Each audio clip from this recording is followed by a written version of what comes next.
포르투갈에 더 이상 미련이 없었던 롭스는 곧장 그들의 제안을 수락했고 이번에도 무리뉴를 바르셀로나로 데려가려 합니다. 바르셀로나 입장에서는 무리뉴가 코치로 합류하는 것에 대해 반감을 가지고 있었기 때문에 롭스는 무리에서 그 부분을 요구하지는 않았지만 무려 35,000파운드라는 축구 역사상 최고로 높은 연봉을 받아가며 통역사 신분으로 롭슨과 함께했는데, 사실 통역사로서 롭슨의 곁에서 일하는 게 아니라 훈련 시스템을 구성하고 전략을 고민하고 상대팀 전력 분석 리포트를 쓰는 일종의 코치로서 일을 더 많이 하게 되었습니다. 심지어 시간이 지날수록 기자회견장에서 롭슨 곁에서 대신 전해주는 게 아닌 훈련장에서 선수들과 더 많은 얘기를 나누고 있었습니다.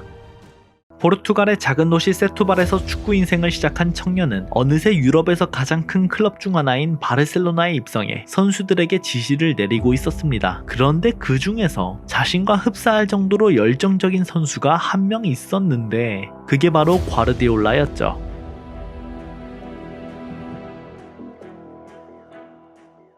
실험을 아무리 많이 해도 내가 옳음을 입증할 수 없다. 단 하나의 실험만으로도 내가 틀렸음을 입증할 수 있기 때문이다.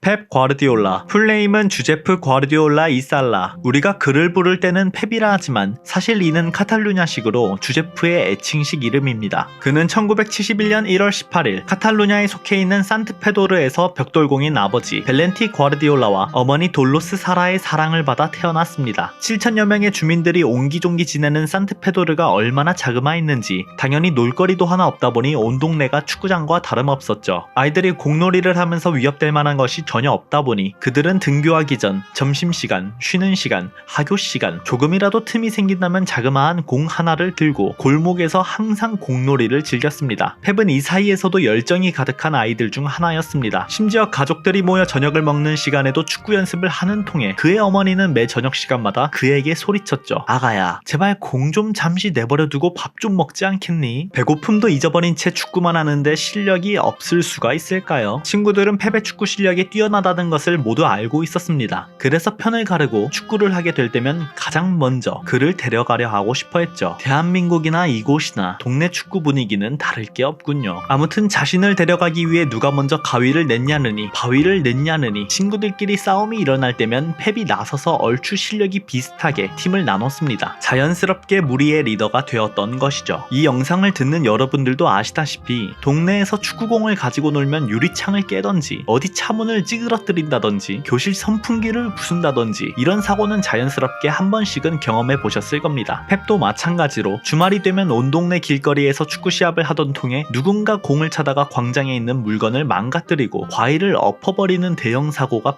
빈번했었습니다. 하지만 펩은 동네 사람들과 얼마나 사이가 좋았던지 그가 웃는 얼굴로 죄송하다고 사과하면 큰 문제 없이 무사히 넘어갈 수 있었다 하네요. 당시에 얼마나 예의 바른지 동네 사람들은 펩에게 트로스테파로 통했습니다. 이는 카탈루냐어로 빵 덩어리를 의미하는 동시에 예의 바른 아이라는 의미로 그를 지칭하는 단어가 예의 바른 아이였다는 것만 보더라도 얼마나 바르게 자랐는지를 알 수 있었죠. 펩이 7살이 되던 해 그는 더 이상 어머니의 관리 아래 집에서 생활을 하는 게 아닌 가톨릭 학교 기숙사에 들어가게 되었습니다. 이때 그는 처음으로 영어를 배우며 언어적 감각을 키우기 시작했는데 이른 조기 교육 때문인지 현재 펩은 영어는 물론 프랑스어, 이탈리아어, 심지어 단기간에 습득하기 어려운 독일어까지 완벽하게 구사할 만큼 화려한 언어 능력을 보여주죠. 자신만의 신념이 뚜렷하고 주위 사람들의 말을 귀담아 들을 줄 알고 주변 학우들의 가르침을 빠르게 습득할 수 있는 능력을 지닌 펩은 하루가 다르게 좋은 방향으로 성장해 나가고 있었습니다. 특히 이 시기부터 축구에 열정과 집착을 하게 되었는데 동네에서 좋은 실력을 뽐내던 그의 패스 실력은 비단 친구들에게 뿐만이 아닌 스카우트들에게도 금방 눈에 띄었습니다. 그의 재능을 가장 먼저 발견한 짐나스틱 대만레사 스카우트들은 아버지 발렌티를 설득하여 그가 일주일에 두세 차례 짐나스틱에서 훈련을 할 수 있게끔 도왔습니다. 체계적으로 훈련을 받아본 적이 없던 펩의 입장에서는 모든 것이 새로웠고 이곳에서 몇 가지 중요한 인생의 원칙 그리고 인생을 송두리째 바꿔놓은 경험을 하게 됩니다. 다른 사람을 짓밟아서도 안 되지만 남에게 짓밟혀서도 안 된다. 당당한 자세로 임해라. 공은 반드시 2번에 처리한다. 공을 땅에 붙여라. 축구 인생에 있어 자신만의 철학의 뿌리가 이곳에서 시작하게 된 것이죠. 펩의 고향 마을 아이들은 어릴 적부터 바르셀로나를 응원하는 게 당연한 것이라고 자연스레 선수들의 영향을 받았었는데 짐나스틱에서 알게 된 친구의 친척 중에 바르셀로나 시즌 티켓을 가지고 있는 사람이 있었습니다. 펩은 그 친구에게 간절히 부탁하여 그곳에서 열리는 경기를 단 한 번만이라도 구경할 수 있는지 친구에게 물어보았죠. 1981년 그가 10살이 되던 해 펩은 드디어 바르셀로나의 성지 캄프누를 마주하게 됩니다. 고작 7천여 명밖에 없었던 고향과 비교해 무려 9만 명이 입성할 수 있었던 거대한 경기장을 보고는 입을 다물 수가 없었죠. 경기를 보러 온 사람들은 온통 바르셀로나 깃발과 유니폼을 입고 있었고 자신이 이곳에서 함께한다는 사실만으로 엄청난 흥분과 기쁨을 느낄 수 있었습니다.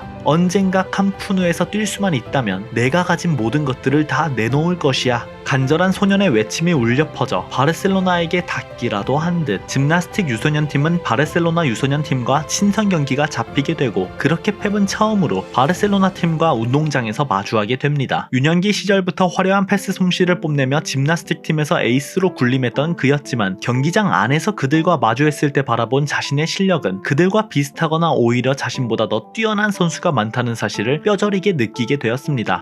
짐나스틱에서의 배움은 한계가 있음을 알게 된 것이죠. 인생의 첫 좌절감을 느끼게 된 펩을 바라보며 가슴 아파한 아버지는 바르샤에서 입단 테스트를 개최한다는 신문 속 광고를 보고 펩에게 알리지 않은 채 참여를 신청했습니다. 그리고는 며칠 뒤 펩에게 이렇게 말했죠. 바르셀로나에서 너의 실력을 보고 한번 보자고 하더구나. 펩은 놀란 가슴을 붙잡고 테스트에 곧장 임했습니다. 하지만 왜소한 체형의 펩은 잔뜩 긴장하며 테스트 첫날 자신의 장점을 무엇 하나도 보여주지 못했습니다. 인생에 있어서 가장 중요한 순간이라 판단한 펩으로서는 실력을 마음껏 보여주지 못했다는 자책감에 밤새 잠을 이루지 못했고 둘째 날로 이어진 테스트에서도 결과는 이와 다르지 않았죠. 이는 안타깝게도 코치로부터 측면 공격수 역할을 맡게 된 것 때문인데 왜소한 체형으로 인해 속도와 힘이 떨어졌던 펩이라서 테스트에서 좋은 모습을 보여주는 게 사실상 불가능했던 것입니다. 셋째 날 자신이 원하는 포지션을 받지 못한 아쉬움을 알아주기라도 하듯 코치가 펩에게 중앙 미드필더 역할을 부여하게 되면서 그는 공을 자유자재로 움직이며 템포를 조율하고 주도적으로 경기를 지휘했습니다. 드디어 본인이 원하는 위치에서 만족할 만한 활약을 펼친 그에게 주어진 결과물은 합격. 하지만 아버지는 테스트 기간 동안 과도한 스트레스 때문에 그렇게 말이 많던 아들이 입을 꾹 닫고 불안해하고 음식도 제대로 먹지 못하는 모습을 보고는 고민에 빠지기 시작했습니다. 합격 소식을 아들에게 전하는 게 좋은 건지 아직 성숙하지 못한 아들이 괜히 이 시기에 팀에 들어갔다가 오히려 축구와 멀어지게 되는 것은 아닌지 어떤 선택이 아들에게 있어 가장 좋은 선택인지 확신이 서지 않아 매일 밤 아내와 상의했습니다. 그리고는 결국 펩이 라마시아에 들어가기에는 아직 어리고 가족들과 떨어져 생활하기에는 너무 순한 탓에 과도한 경쟁이 있을 상황 속에서 스스로의 압박감을 이겨내지 못할 것이라 판단하여 바르셀로나의 입단 제의를 거절하기로 결정했습니다. 이 사실을 알리 없는 펩은 자신의 실력 부족으로 입단을 하지 못하게 되었다는 생각에 좌절하지 않고 오히려 이를 자극제로 삼아 짐나스틱에서 더욱더 열심히 훈련을 한 결과 팀의 주장으로 뽑혔고 리그 경기와 친선 경기를 거쳐 한층 더 성숙한 플레이를 하게 되었죠. 그렇게 차근차근 성장해 나가며 2-3년이 지난 뒤 의문의 전화가 한 통 걸려옵니다. 이제 다시 한번 펩을 바르셀로나에 입단시켜보는 게 어떻습니까? 몇 년 전과 비교해 아들이 많은 성장을 이뤘다고 판단한 아버지는 저녁 식사 시간 펩에게 입단 제안 사실을 전해주었습니다. 그리고는 아들에게 단순히 축구 관련만이 아닌 인생과 관련된 교훈들을 해주었죠. 라마시아에 가게 되었다고 축구만 하는 것은 옳지 않아. 공부를 가장 우선시해야 한다. 그곳에서는 지금까지 너가 살면서 느껴보지 못한 요구, 의무, 책임, 그리고 기대치를 안게 될 것이란다. 마음 단단히 먹어야 할 거야. 지금까지는 단순히 즐거움 하나만으로 축구를 했었지만 그곳에 들어간 순간부터 축구는 단순히 놀이가 아닌 너의 인생을 바꿀 기회 중 하나일 거야. 너가 그렇게 사랑하는 운동을 하면서 금전적으로 돈을 벌 수도 있다는 것이지. 유념해야 할 거야. 펩 입장에서는 이번에 받은 입단 제의는 많은 것을 의미했습니다. 지난번 바르셀로나로부터 입단 제의가 왔었지만 자신의 실력 미달로 탈락했다고 믿고 있던 그로서는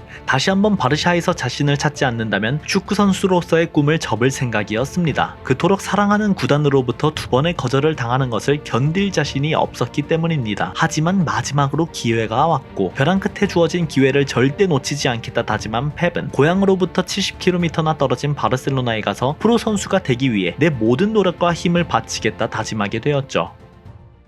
라마시아 데 칸플라네스. 라마시아는 카탈루냐어로 농장이라는 뜻의 단어로서 바르셀로나의 훈련시설을 칭하는 단어이지만 이는 바르셀로나의 유스 시스템을 상징하죠. 부모님의 손을 꼭 붙잡고 라마시아에 방문한 펩 과르디올라. 얼마나 설레었던지 자신이 지낼 방에 들어가 창문을 열어보고는 엄마 이것 좀 보세요. 창문을 열면 날마다 캄프누를 볼 수 있어요. 3년 전 경기장에서 큰 소리로 캄프누를 밟아보겠다고 외쳤던 소년의 바람이 드디어 이루어진 것입니다. 하지만 이 세상은 원하는 것만 얻을 수는 없는 법이죠. 아무리 펩이 바라던 꿈을 이뤘다 한들 고작 13살밖에 되지 않은 그에게 있어서 부모님, 친구들과 떨어져 혼자 생활하는 것은 그리 쉬운 일이 아니었습니다. 타지에서의 외로움, 주변 동료들과의 경쟁, 수많은 결핍이 존재하는 라마시아에서의 생활은 모두에게 꿈이지만 한편으로 그것들을 모두 견뎌야만 결실을 맺을 수 있는 장소이기도 했죠.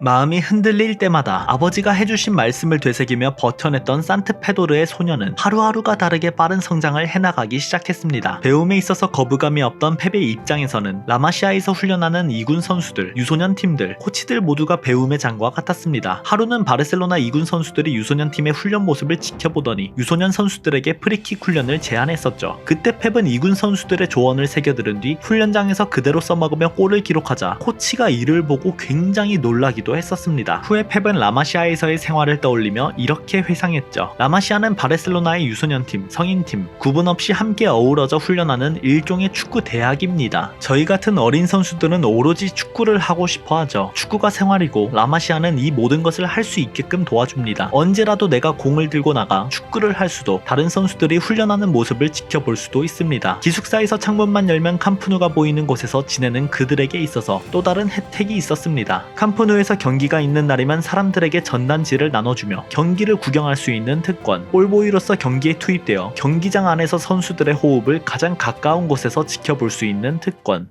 1986년 바르셀로나는 유러피안컵 8강전에서 미셸 플라티니의 유벤투스를 만나게 되었습니다. 이때 아주 운이 좋게도 펩은 볼보이로서 경기장에 들어갈 수 있었는데 그는 두근거리는 마음을 당최 진정시킬 수가 없었습니다. 그 이유는 어릴 적부터 펩의 우상이었던 미셸 플라티니를 직접 눈앞에서 볼 수 있었기 때문이죠. 어머니에게 저녁도 안 먹고 축구만 한다며 핀잔을 듣고 방에 들어왔을 때에도 언제나 벽에 붙어 있었던 플라티니의 포스터, TV 중계도 없었던 터라 아버지의 입을 통해서 들으며 상상했던 플라티니의 플레이를 직접 볼 수 있다는 생각에 잠도 오지 않았죠. 몇 주 전부터 이날만을 손꼽아 기다렸던 그는 자신의 우상인 플라티니의 사인을 받기 위해서 철저히 계획을 짜두었습니다. 선수들이 경기 전 몸을 풀기 위해서 경기장에 걸어 나오면 그때 가서 사인을 받아야지. 플라티니 얼마나 멋있을까. 머리라도 쓰다듬어 주는 거 아냐? 하지만 다른 선수들이 몸을 풀기 위해서 나오고 있었는데 도무지 눈 씻고 쳐다봐도 플라티니는 나오지 않았습니다. 알고 보니 플라티니는 다른 선수들처럼 경기 전에 몸을 풀지 않아도 될 만큼 훌륭한 선수여서 펩의 생각과는 다르게 그는 락커룸에서 휴식을 취하고 있었던 것이죠. 이때 펩은 한 가지 깨달음을 얻게 됩니다.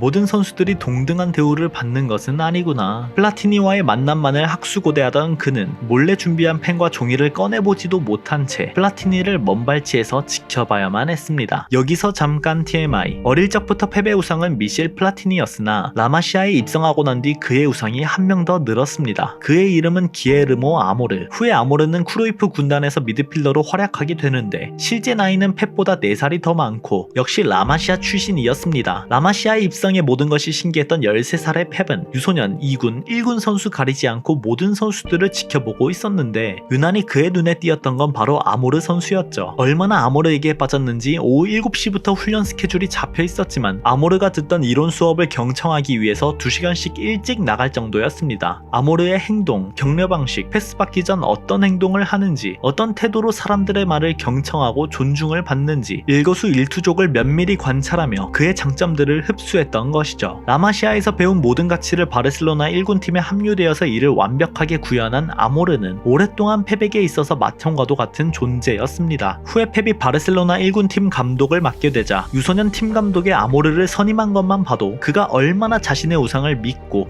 존경했는지 알 수 있겠죠. 다시 돌아와서 친구들과 비교해 왜소하고 작은 체형의 펩은 동시대 축구 선수들의 체격과는 거리가 멀어 남들보다 속도와 힘이 떨어질 수밖에 없었습니다. 하지만 그는 자신의 단점을 보완하기 위해서 피지컬적인 부분보다 일명 뇌지컬, 축구 두뇌를 키웠죠. 냉철한 사고력을 통해 공간을 보는 눈을 키웠고 어린 선수라고는 도무지 믿지 못할 만큼 축구에 대한 이해력이 좋았습니다. 언제는 경기장을 넓게 쓰면서 운영을 하고 언제는 좁게 쓰면서 타이트한 게임을 주도하고 패스 한 번으로 3-4명의 선수를 단번에 따돌리고 남들이 드리블을 배우고 싶어 할 때 어릴 적부터 패스하는 법부터 차근차근 배워온 펩의 기본기는 이곳에서 빛을 보기 시작했죠. 우리가 공을 갖고 있으면 상대는 공을 갖지 못하니까 공격할 수 없다. 공을 지배하는 것을 가장 중요한 원칙으로 삼았던 크루이프의 아래에서는 공을 장악할 수 있는 선수들을 발굴해내 포지션 훈련을 집중적으로 실시했습니다. 어릴 적부터 볼 소유권, 패스, 크루이프가 이상적으로 추구하는 스타일을 그대로 가지고 있었던 펩의 입장에서는